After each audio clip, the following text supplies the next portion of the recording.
ವಿಧಾನಸೌಧದಲ್ಲಿ ಆರ್ಎಸ್ಎಸ್ ವಿಚಾರದಲ್ಲಿ ನಡೀತಾ ಇರುವಂತಹ ಜಟಾಪಟಿ ಗದ್ದಲ ಯಾವ ಮಟ್ಟಕ್ಕೆ ಹೋಗಿದೆ ಅಂತ ನೋಡಿ. ಆರ್ಎಸ್ಎಸ್ ಕುರಿತು ಸಿಎಂ ಹೇಳಿಕೆ ಸದನದಲ್ಲಿ ಕೋಲಾಹಲವನ್ನ ಉಂಟು ಮಾಡಿದೆ. ಅಪರಾಧ ಮಾಡೋರು ನೀವು ಹಾಗೂ ಆರ್ಎಸ್ಎಸ್ನವರು ಅಂತ ಮುಖ್ಯಮಂತ್ರಿಗಳು ಆಡಿದಂತ ಮಾತು. ಸಿಎಂ ಹೇಳಿಕೆಗೆ ಸದನದಲ್ಲಿ ಗದ್ದಲ ಮತ್ತು ಕೋಲಾಹಲ.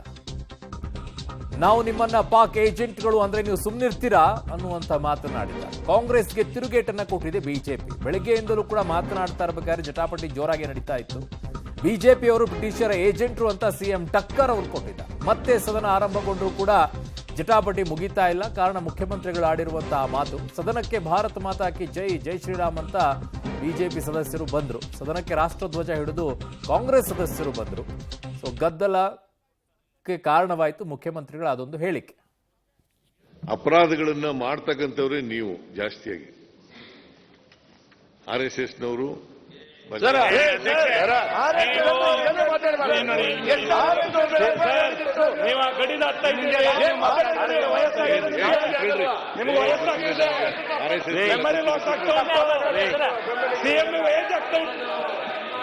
ದೇಶದ ರಾಜಕಾರಣ ಮಾಡವ್ರೆ ಇವರು.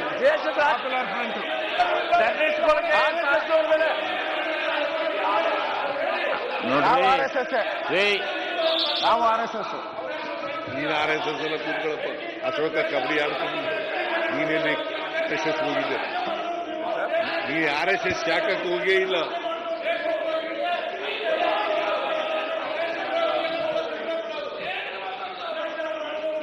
ಈಗ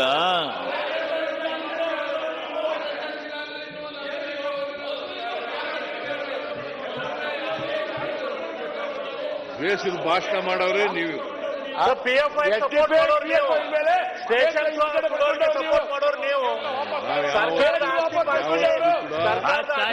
ರಾಜಕಾರಣ ಮಾಡೋರಿಗೆ ಅದನ್ನ ಹತ್ತಿಕ್ಕತಕ್ಕಂಥ ಪ್ರಯತ್ನ ಇವ್ರೆ ಜಾಸ್ತಿ ಮೇಲೆ ಮಾತಾಡೋದು ಬೇಡ, ಸುಮ್ಕೂರಿ.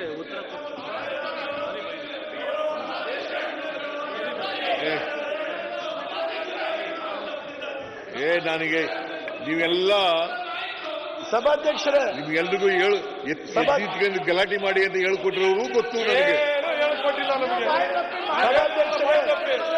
ನೋಡಪ್ಪ, ಹಿಂಗೆಲ್ಲ ಕೂಗಾಡಿದ್ರೆ ಯಾರು ಕೇಳ್ತಿಲ್ಲ, ಯಾರಿಗೂ ಕೇಳಲ್ಲ. ಸಭಾಧ್ಯಕ್ಷರೇ, ಈ ದೇಶದ್ರೋಹ ಭಯೋತ್ಪಾದಕರಿಗೆ ಸಪೋರ್ಟ್ ಆಗ್ತಕ್ಕಂಥ SDPI PFI ಅವರ ಕೇಸ್ ವಿಡ್ರಾ ಮಾಡಿದವರೇ ಇವರು. ಕೇಸ್ ವಿಡ್ರಾ ಮಾಡಿದವರು ಯಾವ ಕೇಸನ್ನು ವಿಡ್ರಾ ಮಾಡಿಲ್ಲ. ಯಾವ ಕೇಸನ್ನು ವಿಡ್ರಾ ಮಾಡಿಲ್ಲ. ನೀವು ಬೆಂಬಲ ಕೊಡ್ತಾ ಇರ್ತಕ್ಕಂಥವ್ರು ದೇಶದ ಭಾಷಣ ಮಾಡಿದವರಿಗೆ. ನೀನು ನಮ್ಮ ಕಾಂಗ್ರೆಸ್ನಲ್ಲಿದ್ದ ಕೂತ್ಕೊಳ್ಳಯ್ಯ, ನೀನು ನೀ RSS ನವನಲ್ಲ. ಕೂತು ನಾಟ್ RSS,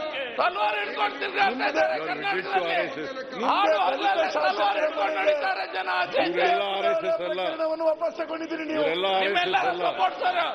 ನಿಮ್ನೆಲ್ಲ ಎತ್ಕಟ್ಟಿದ್ದಾರೆ ನಿಂತ್ಕೊಳ್ಳಿ ಅಂತ. ಸರ್, ನಿಮ್ದೇ ದಲಿತ ಶಾಸಕರ ಕೂತ್ಕೊಳ್ಳಿ. ಗೊತ್ತಾಯ್ತು, ನಿಮ್ದೆಲ್ಲ ಗೊತ್ತಾಯ್ತು. ಆಯ್ತು ಕೂತ್ಕೊಳ್ಳಿ. ಕೂತ್ಕೊಳ್ರಿ, ಆಯ್ತು.